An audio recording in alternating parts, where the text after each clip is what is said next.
Bonjour, je m'appelle Lorna Jiménez. Aujourd'hui, dans notre épisode de Neurones éducatives, nous parlerons sur le sujet l'autonomie et l'auto-évaluation dans l'apprentissage des adultes. L'adulte est vu comme un être autonome qui puisse développer son potentiel au-delà d'un enfant. Il est vrai que l'autonomie n'est pas seulement acquise, sinon c'est une construction faite progressivement d'après les expériences vécues et son contexte. Agir de façon autonome ne veut pas dire agir seul.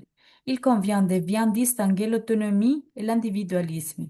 Nous serions même tentés de dire que paradoxalement, il est presque impérativement nécessaire d'être avec d'autres pour ressentir réellement son autonomie, notamment quand il sera possible de percevoir qui respecte nos choix, même s'ils ne les partagent pas.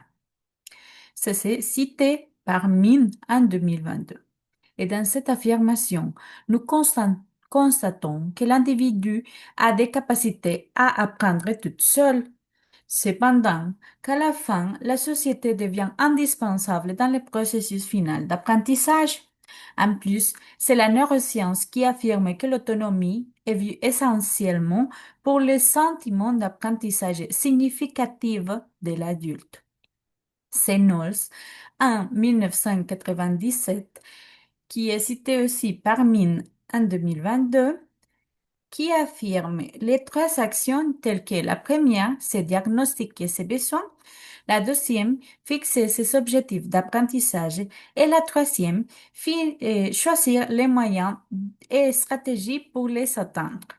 Ces trois éléments vont constituer l'andragogie, qui c'est l'éducation chez les adultes où ce sont eux qui vont s'autodiriger ou vont autodiriger leur apprentissage, d'après leurs intérêts et besoins, aussi avec leurs préférences ou leurs valeurs.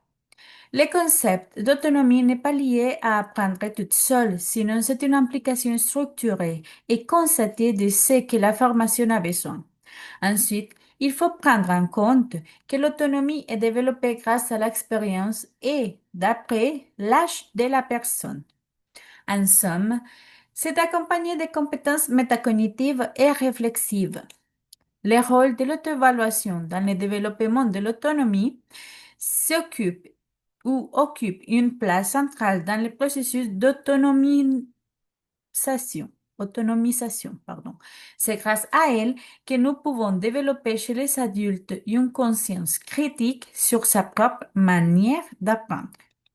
C'est Oleg en 1988 et Richterich en 1996 qui exposent les quatre arguments fondamentaux sur le processus d'apprentissage et ils sont cités par Bonafé. Le premier, c'est définir ses besoins. Le deuxième, c'est choisir ses ressources. Et le troisième, c'est élaborer ses stratégies. Mais là, il y a un quatrième qui c'est ici, et c'est s'auto-évaluer.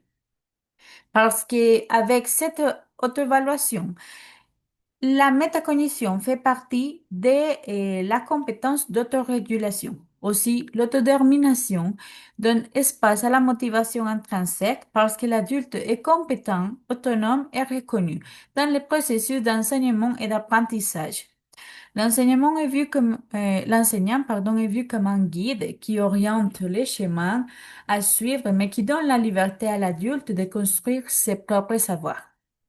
Et les conditions pédagogiques favorables à l'autonomie de l'adulte concernant le rôle de l'enseignant, il doit avoir certaines caractéristiques, par exemple, encourager la prise d'initiative, fournir un cadre explicite et sécurisant, soutenir la réflexion critique par le feedback, et c'est d'après un travail par étapes concernant les tâches qui favorisera la co-construction du savoir, que l'adulte a des particularités telles que ses propres besoins, ses intérêts éducatifs ou professionnels.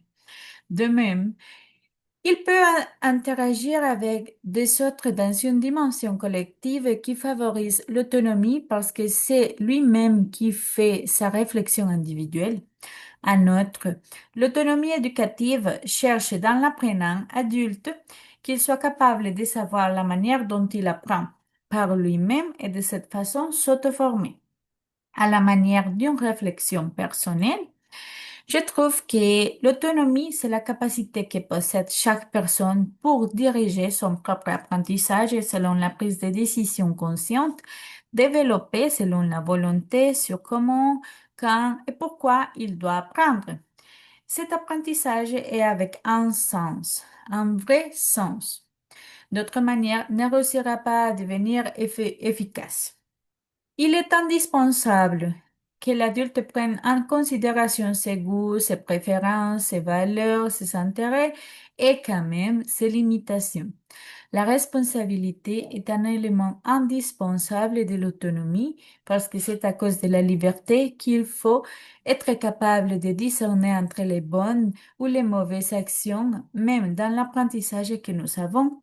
Par exemple, si demain nous avons un examen, mais il y a aussi une grande fête que nous voulons y aller, que ferais-je?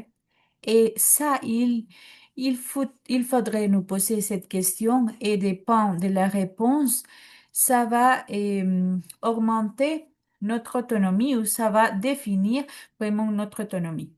Il est nécessaire de trouver diverses stratégies pour ne pas tomber sur la routine dans le déroulement de la classe et pour attirer aussi l'attention de nos apprenants adultes pour donner des informations adéquates pour que l'apprentissage soit significatif.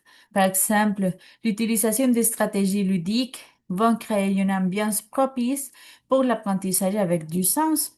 Actuellement, l'usage des TICs comme des vidéos, des podcasts ou des applications interactives aide dans l'apprentissage pour faciliter la communication des adultes et des enseignants parce que cela promet l'autonomie chez les étudiants. Merci beaucoup.